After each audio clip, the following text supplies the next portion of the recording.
This is America in the Morning from Westwood One. Good morning, I'm John Trout. It's Tuesday, July 8th, 2025. Here's what's coming up on America in the Morning.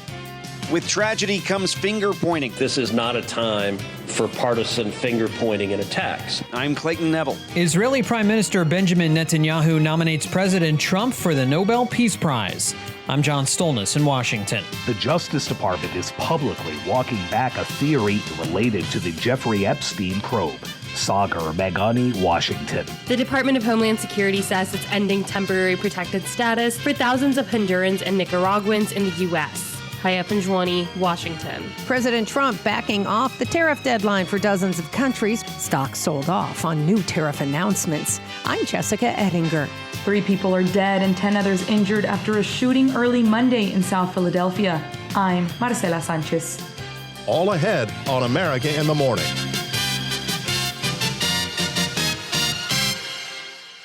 As the death toll now surpasses 100, the aftermath of deadly flooding in Texas is bringing political finger-pointing in the Lone Star State and in Washington, while recovery operations continue to find those still missing. Correspondent Clayton Neville has the latest. Kerrville Mayor Joe Herring Jr. says the way for the world to help is simple. We need your prayers. We need your prayers. The search and recovery continues along the Guadalupe River, which rose more than 25 feet in less than 45 minutes. Kerrville City Manager Dalton Rice. So we are still currently in the primary search phase, which is the rapid one. They are running it, we have different segments that are gridded out. Each one of those segments are taking anywhere between an hour to 3 hours, up to 2 kilometers for each segment. So what that means is they're running into a lot of technical challenges with terrain, with water, even potentially, with weather, in the rising fields. Meanwhile, in D.C., the political back and forth is underway. Senator Chuck Schumer wrote a letter to the Commerce Department's Inspector General demanding an investigation into President Trump's cuts at the National Weather Service that he says could have led to dozens of deaths. The White House snapped back. To any person who has deliberately lied about these facts surrounding this catastrophic event, you should be deeply ashamed. Press Secretary Caroline Leavitt. We have seen many falsehoods pushed by Democrats such as Senator Chuck Schumer and some members of the media. Blaming President Trump for these floods is a depraved lie, and it serves no purpose during this time of national mourning. She insisted the National Weather Service did its job. Despite unprecedented rainfall, the National Weather Service executed timely and precise forecasts and warnings. On July 3rd, the National Weather Service office in Austin, San Antonio, Texas, conducted forecast briefings for emergency management in the morning and issued a flood watch in the early afternoon. Senator Ted Cruz is on the ground in the Hill Country and pointed to politics. One of the things that's predictable is that you see some people engaging in, I think, partisan games and trying to blame their political opponents for a natural disaster, where people immediately say, well, the hurricane is Donald Trump's fault. Look, I think most normal Americans know that's ridiculous, and I think this is not a time for partisan finger-pointing and attacks. Emergency officials in Texas say the warnings and alerts were issued, but the problem in many cases is that over the 4th of July weekend along the river, not everyone received those warnings. Some weren't near a phone, others had no cell service. State leaders now suggesting outdoor warning sirens for floods along the Guadalupe River. I'm Clayton Neville. Israeli Prime Minister Benjamin Netanyahu was in the nation's capital meeting with President Trump and top aides for dinner Monday night. John Stolnis has more on what was said from Washington. At the start of the dinner, Netanyahu presented the president with a gift. I want to present to you, Mr. President, the letter I sent to the Nobel Prize Committee. It's nominating you for the Peace Prize, which is well-deserved, and you should get it. Thank you very much. This I didn't know. The two leaders and their aides gathered at the White House in part to congratulate each other on Israel's 12-day war on Iran, assisted by the U.S. The president, recalling the bombs dropped by American planes on facilities believed to house Iran's nuclear program, said he believes they're ready for peace talks. I think Iran wants to meet. I think they want to make peace, and I'm all for it. Also on the agenda, the current 60-day ceasefire in Gaza and how to maintain it. Netanyahu asked by reporters if he believes a two-state solution is still possible. I think Palestinians should have all the powers to govern themselves, but none of the powers should threaten us. And that means that certain powers, like overall security, will always remain in our hands. Netanyahu also said he and Trump are working to find neighboring countries to take in Palestinians displaced by the fighting, and he said it hopes it leads to a lasting peace. And I think we can work out a peace between us and the entire Middle East with President Trump's leadership, and by working together, I think we can establish a very, very broad peace. The president also talked about tariff deadlines. He indicated letters are going out to countries not interested in reaching deals on new tariff levels, and also said an August 1st deadline is not hard and fast. No, I would say firm, but not 100% firm. If they call up and they say, would like to do something a different way, we're going to be open to that. Netanyahu will head to Capitol Hill later today to meet with congressional leaders before heading back home. John Stolnis, Washington. No Epstein client list. That's when America in the Morning continues after these messages.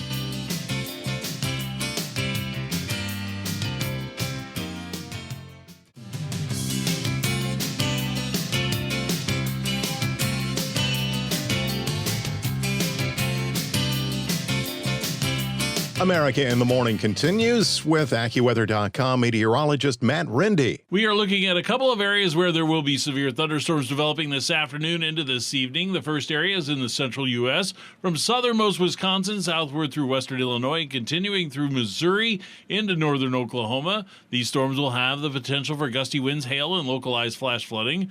Additional showers and thunderstorms will form through the rest of Wisconsin into the upper peninsula in Michigan, and the rest of the northern plains will be largely drying out with sunshine, and parts of eastern South Dakota into northern Minnesota will have a comfortable afternoon with highs in the 70s and low 80s. The other area for severe weather will be across the eastern United States, from southern Maine southward through southeast New York and continuing into eastern Pennsylvania, New Jersey, Maryland, Delaware, Virginia, and the eastern part of North Carolina. These storms will have drenching rainfall as well and cause flash flooding as well as damaging winds. Some of the areas will be running over where Chantal brought some heavy rain already, and this could lead to more sensitive flooding conditions. There will be more scattered afternoon thunderstorms through the rest of the southeast into the Tennessee Valley. In Texas, the conditions will remain the same for thunderstorm development this afternoon. We'll have coverage for these storms may not be as widespread, but there will still be a significant rain possible where they do develop. Heading out west, we are looking at strong area of high pressure leading to plenty of sunshine and another hot afternoon with highs mostly in the 90s and 100s.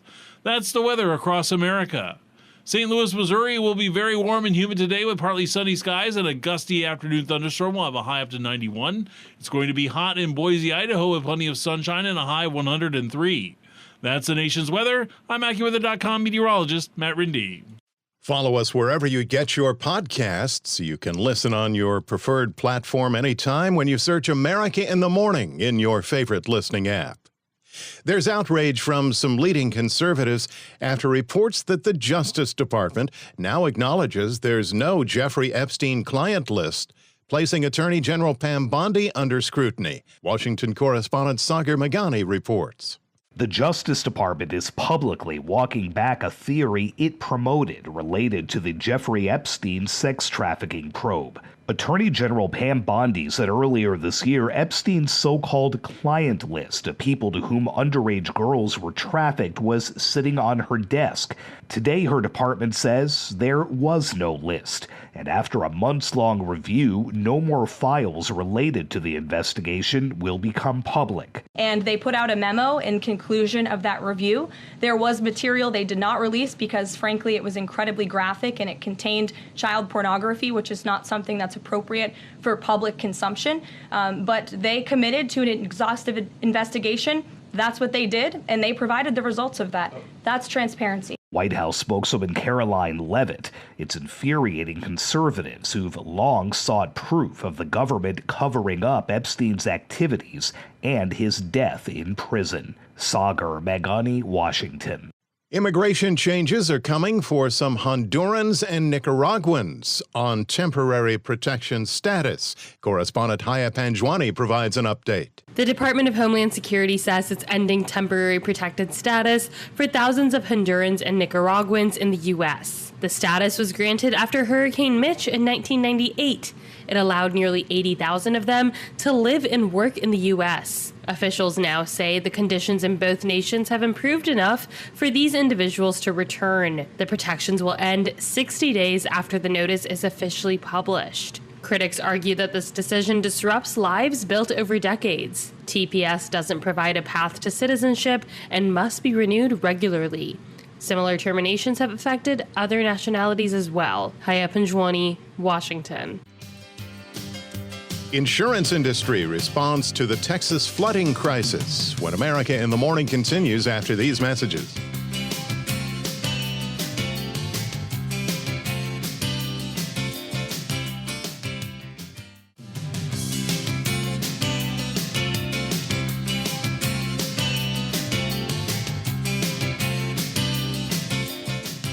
This is America in the Morning. With your Tuesday business report, here's CNBC's Jessica Ettinger. Wall Street opens this morning after a sell-off for stocks. President Trump walking back tomorrow's trade deal and tariff deadline for as many as 90 countries, announcing new tariffs on goods coming in from a handful of countries as of August 1st.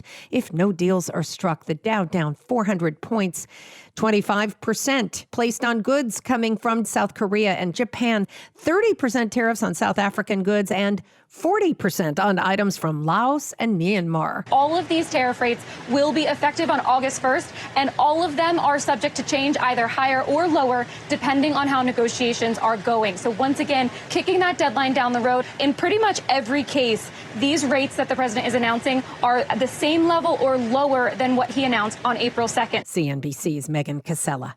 The insurance industry watching Texas as flash flooding has killed dozens. The Insurance Journal reporting the deadly floods are reinforcing Texas as a crisis epicenter in the U.S.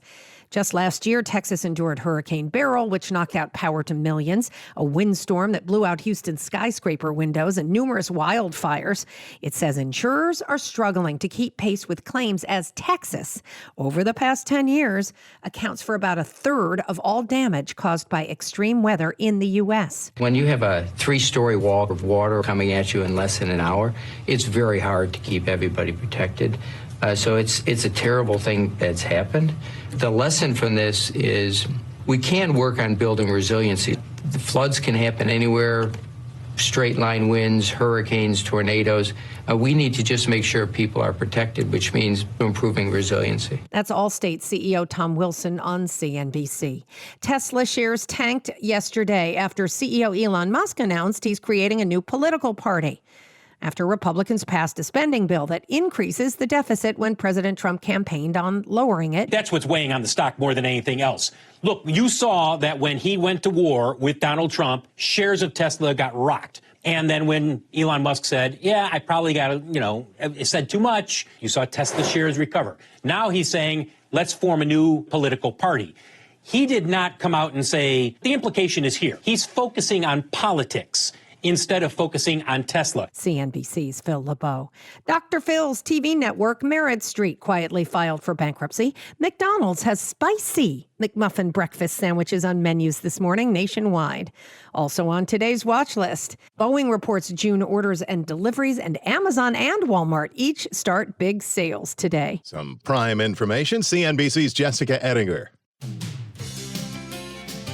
TSA's new screening procedures at our nation's airports. When America in the Morning continues after these messages.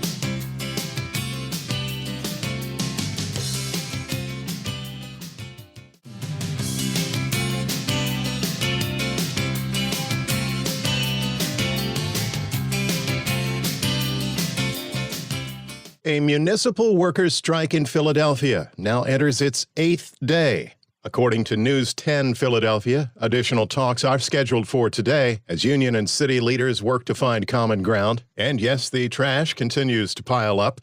The city of brotherly love has also been the scene of a mass shooting. Correspondent Marcela Sanchez reports.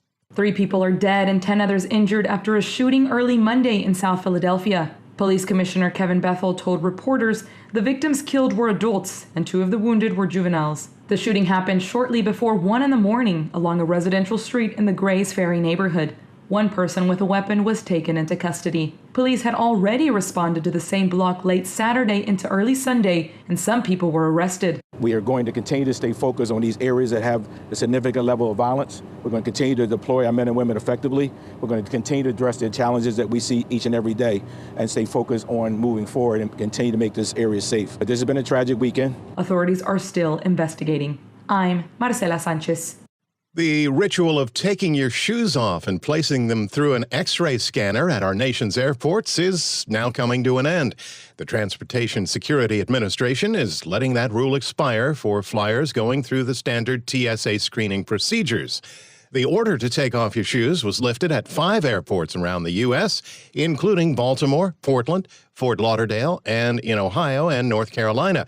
CBS News is reporting that travelers at Los Angeles International Airport and New York's JFK Airport were also allowed to leave their shoes on.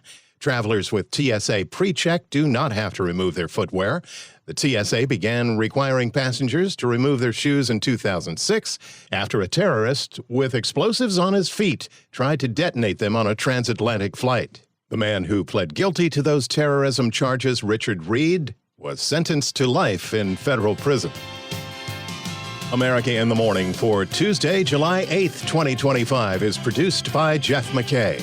I'm John Trout. This is Westwood One.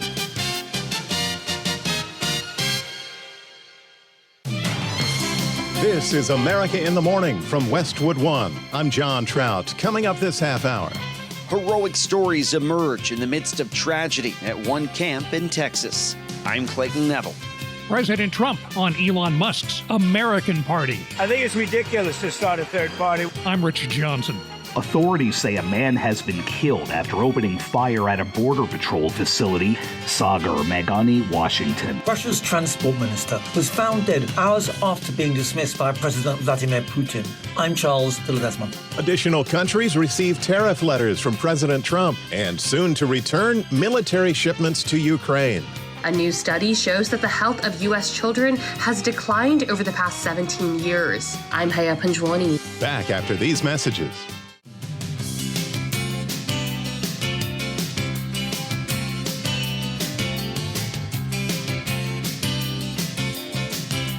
America in the Morning continues. Dwindling storm along the East Coast. Here's AccuWeather.com meteorologist Matt Rindy. What is left of Chantal will continue off the northeast coast early this morning, but it has officially dissipated and no additional tropical concerns are expected.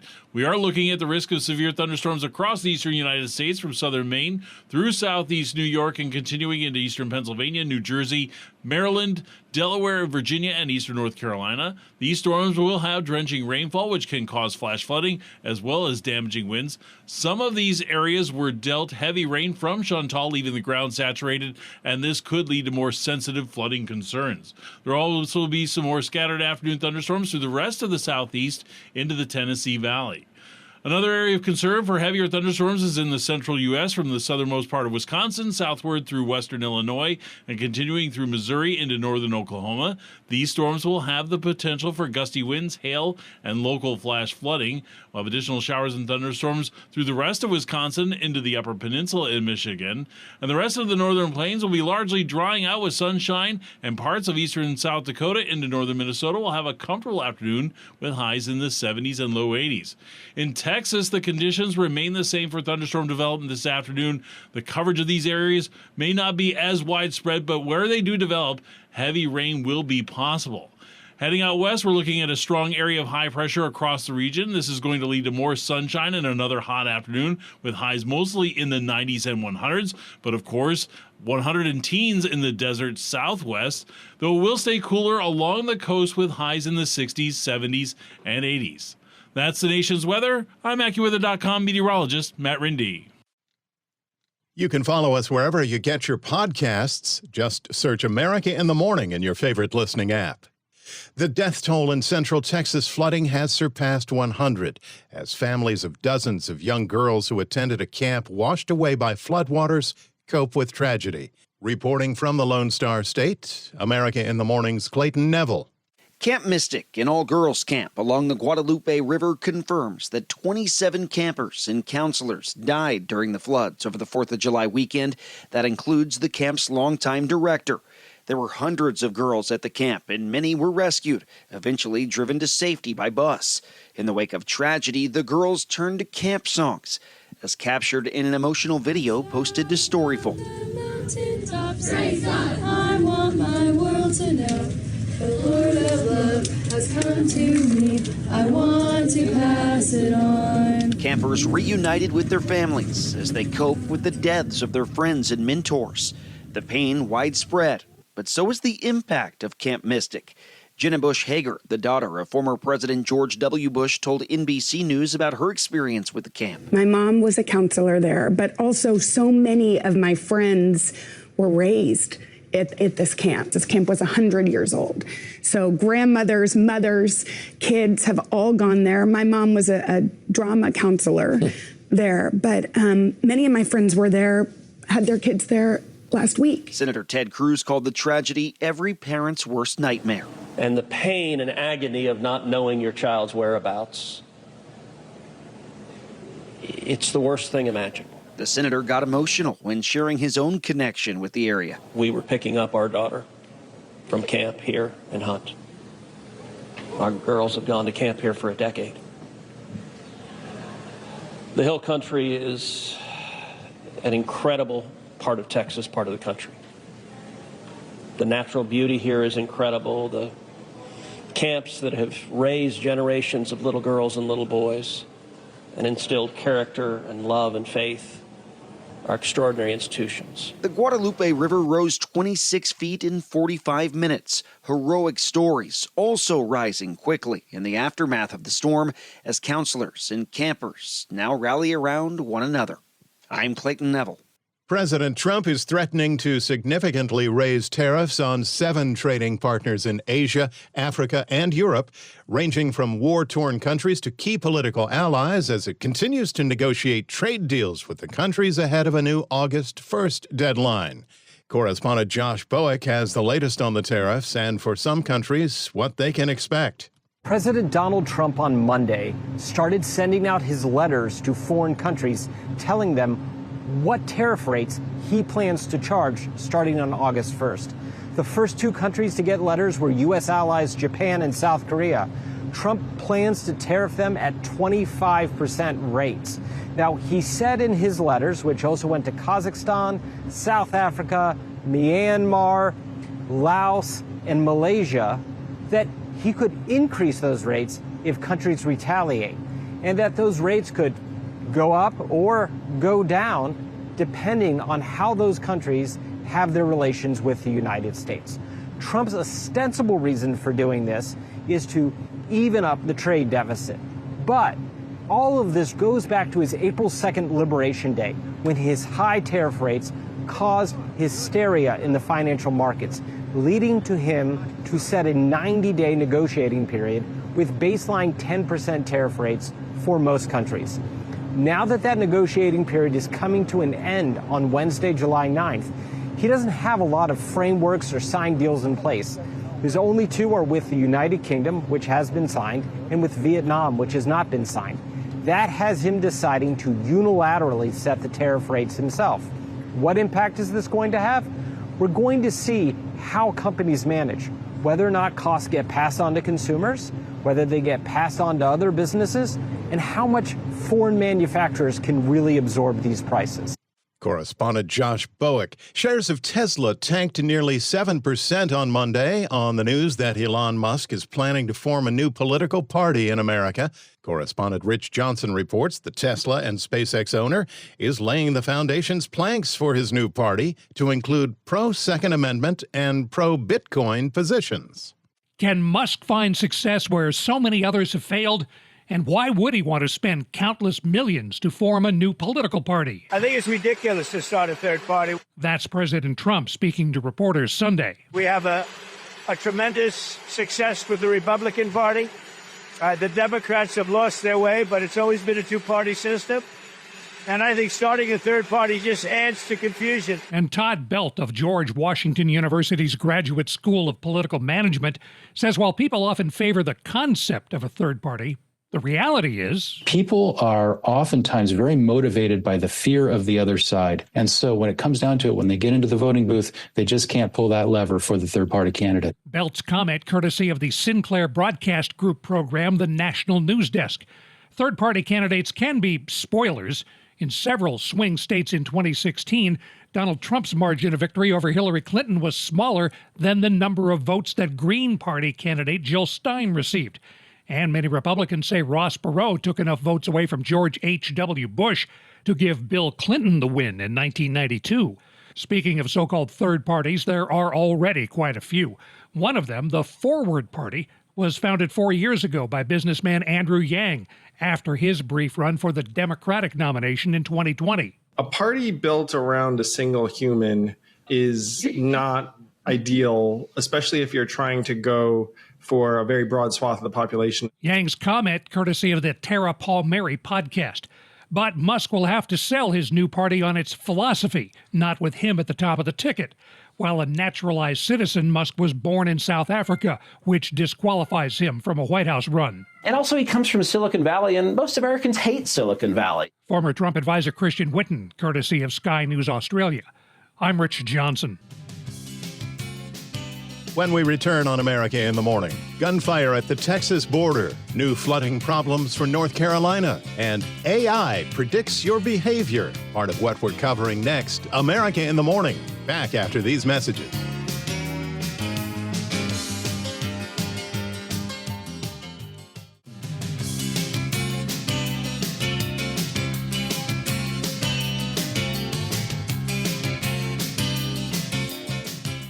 A man armed with an assault rifle opened fire at a Border Patrol facility in southern Texas in what Fox News is reporting was a planned attack. Correspondent Sagar Meghani has the story, audio courtesy of KGTV, San Diego, California. Authorities say a man has been killed after opening fire at a Border Patrol facility in Texas. McAllen's police chief says 27-year-old Ryan Lewis Mosqueda had an assault rifle and utility vest. Federal agents returned fire, killing him. I cannot tell you how many rounds were fired from the suspect, specifically that is, but there were many dozens of rounds fired by the suspect towards the building and towards agents in that building. The chief says the motive is uncertain. We at McAllen PD and DPS and Border Patrol and FBI are all collectively involved in conducting this investigation. The FBI will take lead as it results. This particular incident involves both a federal assault on a federal police officer and an assault on a federal building as well. Authorities say they found another rifle and more ammunition. An officer was injured in the shooting, but it's unclear whether that was from shrapnel or a bullet. Sagar Meghani, Washington. Halted shipments of some American military aid to Ukraine could resume after a series of high-level meetings in Italy and Ukraine are set to begin.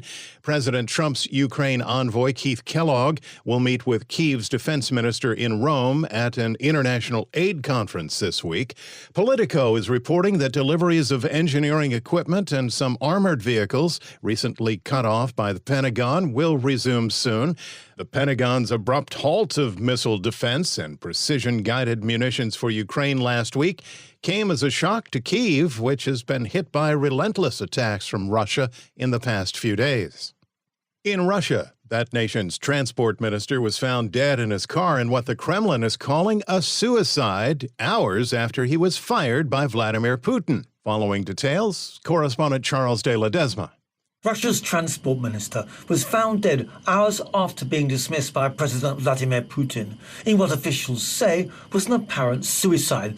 Russian authorities say Roman Starovoy, who served as Russia's transport minister since May 2024, was found in a presidential decree earlier in the day that gave no reason for his dismissal.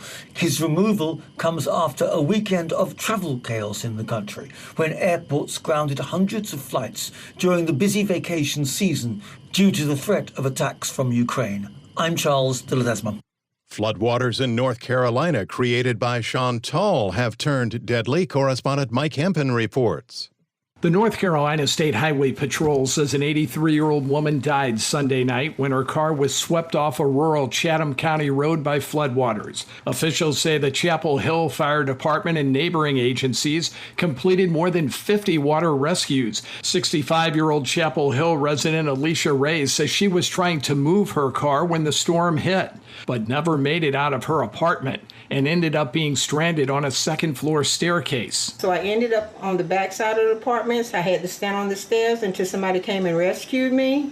And I stood there maybe about 5 hours before they got to me. North Carolina Emergency Management says the central parts of the state experienced hazardous conditions overnight, including 3 to 8 inches of rain and possible tornadoes. I'm Mike Hempen. School's out for summer, but a new AI model went to school to learn how to predict how people behave, and it got surprisingly good grades. Chuck Palm has details in today's Tech Report. According to an article on SciTech Daily, a new AI model mimics human thinking with amazing accuracy. Not to be confused with artificial general intelligence, the model named Centaur was trained using data from 10 million different decisions collected through psychological studies. Researchers at Helmholtz Munich created the artificial intelligence system that allows it to generate responses that mimic human behavior in very realistic ways. What makes this model unique is that past models predicted the way that humans act or explain how they think, but rarely able to accomplish both. The model that was created at the Institute for Human-Centered AI in Munich was trained on a dataset known as Psych 101 and compiled over 10 million decisions from 160 different behavioral experiments. This gave the AI the ability to anticipate human responses, adjust to new environments, and even estimate reaction times with surprising detail. For more, find me at chuckpalm.com. Tuesday Sports is in. Here's America in the Morning's Robert Workman. Baseball Monday, the Blue Jays won their 9th game in a row, hitting 3 home runs as they whipped the White Sox 8-4. Chicago skipper Will Venable says that Toronto lineup is something else. They make you pay for mistakes. Obviously, they're swinging the bats really well right now. They really grinded at bats, 2-strike damage. It was really a difference. The Guardians broke out of a 10-game losing streak with a 7-5 win over the Astros. Jose Ramirez had a 3-run shot. David Fry added an insurance blast in the 9th. Angels got a walk-off walk to edge the Rangers 6-5. Giants scratched out 2 runs in the 8th to top the Phillies 3-1. Tigers dropped the Rays. Brewers blasted the Dodgers. Red Sox romped over the Rockies. Royals plundered the Pirates. Diamondbacks doubled up the Padres, and the Marlins ripped the Reds. At Wimbledon, a battle of attrition. Grigor Dimitrov was up 2-0 against top seed Jannik Sinner after the world number 1 hurt his right elbow in the first set. But early in the 3rd set, Dimitrov had to bow out with a pectoral muscle injury. So Sinner advances to the quarterfinals to meet American 10 seed Ben Shelton, though Sinner will have an MRI between now and then. 6 seed Novak Djokovic also into the quarters. Emma Navarro ousted on the women's side, so only one American is into the women's quarterfinals, Amanda Anisimova. That's Tuesday Sports. When we return on America in the Morning, results of a surprising new study on the physical and mental health of America's youth. We have the surprising findings for you after these messages.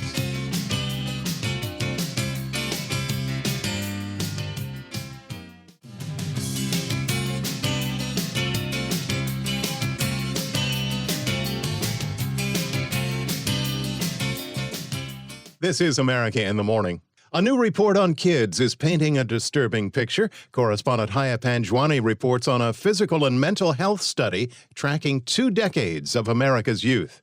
A new study shows that the health of U.S. children has declined over the past 17 years. The Journal of the American Medical Association shared that kids today are more likely to experience obesity, chronic diseases, and other problems. Health Secretary Robert F. Kennedy Jr. has brought up children's health to the forefront of the national policy conversation, bringing it up during his confirmation hearing in January. We cannot live up to our role as an exemplary nation, as a moral authority around the world, and we're writing off an entire generation of kids. His agency's report in May described kids as undernourished and overmedicated.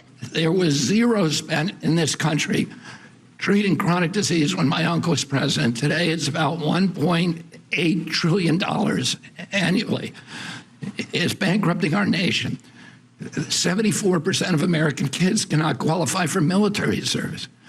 How are we going to maintain our global leadership with such a sick population? Outside experts who reviewed the new study say that the Trump administration's decision to make cuts to federal health agencies, Medicaid, and scientific research are not likely to reverse the trend. I'm Haya Panjwani. Several reality TV stars are facing serious challenges this week. Entertainment correspondent Kevin Carr reports their troubles include social media backlash, a high-profile divorce, and an arrest. It's been a heck of a week already for reality TV. On Sunday's episode of Love Island USA, contestant Sierra Ortega left the show. Welcome back to Love Island USA. Sierra has left the villa due to a personal situation. That personal situation comes after some of Ortega's social media comments resurfaced. Ortega said, well, I can't repeat it, but they included an Asian slur. Because Ortega is sequestered for the duration of the season, her parents have been handling her social media. On Monday, they posted a message on Instagram saying, quote, we're simply asking for compassion. It looks like I'm having this baby tonight. Former 16 and pregnant star Whitney Purvis was arrested on Monday for involuntary manslaughter of John Mark Harris, who died of an opioid overdose in February. Purvis is also charged with 2 counts of distributing controlled substances. It's not easy being married to me. And it is not. And she said it. And yes, that's true. Yeah, I'm never getting divorced again. Not true. Denise Richards of Denise Richards and Her Wild Things is at the end of another marriage. Her husband of 6 years, Aaron Vipers, filed for divorce on Monday, citing irreconcilable differences. Is there no love left in Hollywood? Richards, known for her tumultuous marriage to Charlie Sheen, is now single again. I'm Kevin Carr. All I Want is a reality TV show about how to make your guitar sound better. Stay tuned. America in the Morning for Tuesday, July 8th, 2025 is produced by Jeff McKay. I'm John Trout. This is Westwood One.